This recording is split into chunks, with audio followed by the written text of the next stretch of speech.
नमस्कार दोस्तों।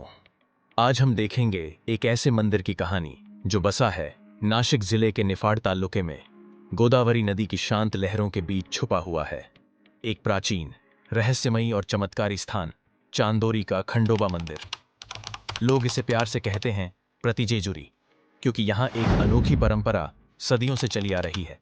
पहले चांदोरी, फिर जेजुरी, यानी महाराष्ट्र के कुल दैवत खंडोबाराय के दर्शन से पहले चांदोरी के देव के दर्शन करना शुभ माना जाता है। तो बने रहे मेरे साथ और समझते हैं आगे की कहानी। इसके पहले चैनल पर नए हो तो चैनल को सब्सक्राइब करें। वीडियो अच्छी लगे तो कमेंट में जय मल्हार लिखकर अपने खंडोबा देव का आशीर्वाद पाएं।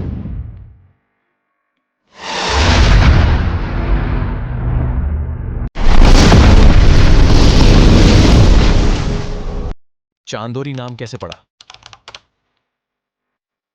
चांदोरी यह गांव नाशिक संभाजी नगर हाईवे पर नाशिक से 25 किलोमीटर की दूरी पर और यहां से निफाड 25 किलोमीटर दूरी पर रहता है। कहते हैं गोदावरी नदी का प्रवाह यहां अमावस्या के दूसरी रात का चांद की तरह इतने सुंदर चंद्राकार रूप में मुड़ता है कि यह जगह देखने में चंद्रमा जैसी लगती थी। इसीलिए पुराने समय में इसका नाम था चंद्रावती और समय के साथ अपभ्रंश होते होते लोग इसे चांदोरी कहने लगे।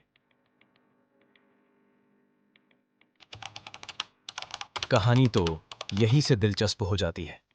पौराणिक मान्यता है कि खंडोबा देव अपनी पत्नी भानाई के माहिर चंदनपुरी यात्रा पर निकले थे। तब खंडोबा देव ने चांदोरी में गोदावरी नदी के किनारे विश्राम किया था। कहा जाता है कि कई बरसों पहले चांदोरी के जहागीरदार नाना साहेब हिंगणे को एक रात दिव्य स्वप्न हुआ। स्वप्न में स्वयं देव खंडोबा प्रकट हुए। उन्होंने कहा, चंदनपुरी जाते समय यही गोदावरी के तट पर मेरा पवित्र मुक्काम है, यहां मेरे नाम का मंदिर बनाओ। अगली सुबह दृष्टांत के संकेत मिला था। उस जगह खुदाई शुरू हुई और जो मिला वह किसी चमत्कार से कम नहीं था। मिट्टी के भीतर से यहां भी जेजुरी की तरह स्वयंभू पिंड प्रकट हुई। लोगों ने इसे भगवान की निशानी माना। कहा गया कि यह स्थान खंडोबा के पदस्पर्श से पवित्र हुआ है। आज भी यह कथा पीढ़ी दर पीढ़ी मौखिक रूप में सुनाई जाती है और हर सुनने वाला इस जगह की शक्ति और रहस्य को महसूस करता है। आप जब मंदिर में प्रवेश करते हैं, पूर्व दिशा का विशाल दरवाजा, अंदर शांत मंडप और गर्भगृह स्वयंभू पिंड, खंडोबा, म्हालसा और बाणाई की भव्य मूर्तियां, बाहर दीपमाला और उसके पास के मंदिर में प्राचीन हेगड़ी प्रधान की मूर्ति और पीछे बहती गोदावरी नदी मिलकर एक ऐसा पवित्र दिव्य माहौल बनाते हैं कि मन स्वयं शांत हो जाता है। यह सब मिलकर ऐसा अनुभव देते हैं जैसे समय ठहर गया हो, जैसे आप किसी साधारण जगह पर नहीं बल्कि किसी आध्यात्मिक शक्ति केंद्र में खड़े हों। माघ पूर्णिमा के दिन यहाँ 2 दिन का भव्य यात्रा उत्सव होता है। इस दौरान सदियों से पुरानी परंपरा निभाई जाती है। 12 गाड़ियां खींचने की परंपरा। कड़ाख और गुरव कुटुंब पीढ़ियों से यह सेवा निभाते आ रहे हैं। डमरू, ताशे और हलगी के गगनभेदी नाद में जब 12 बैलगाड़ियों को खींचना शुरू होता है तो पूरा चांदोरी गांव मानो जीवंत तपोभूमि बन जाता है।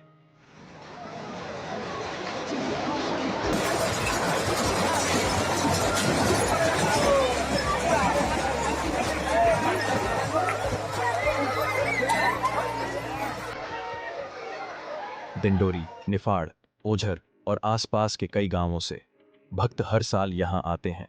खंडोबा को काठी भेंट और दर्शन कर यहीं से पैदल दिंडी लेकर जेजुरी प्रस्थान करते हैं। सैकड़ों किलोमीटर की यह यात्रा सिर्फ श्रद्धा नहीं, एक आध्यात्मिक अनुभूति है। मार्गशीर्ष शुद्ध षष्ठी को यहाँ चंपा षष्ठी बड़े भाव से मनाई जाती है, क्योंकि इसी दिन भगवान मार्तंड भैरव खंडोबा देव ने दैत्य मल्लासुर का संहार किया था। पूरे गांव में दिव्यता का वातावरण फैल जाता है। चांदोरी की आध्यात्मिक और ऐतिहासिक पहचान को देखते हुए राज्य सरकार ने इसे तीर्थ क्षेत्र गट बी का दर्जा प्रदान किया है। अब यहां व्यापक विकास होगा और यह स्थान आगामी वर्षों में महाराष्ट्र के सबसे महत्वपूर्ण तीर्थ स्थानों में गिना जाएगा।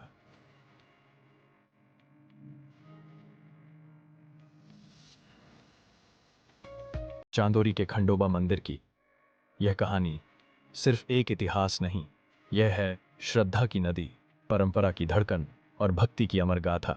अगर आप कभी नासिक की धरती पर कदम रखें तो याद रखिए आधी चांदोरी मगजेजुरी, क्योंकि यहीं से शुरू होती है खंडोबाच्या दर्शनाची खरी पायरी। मिलते हैं अगली वीडियो में।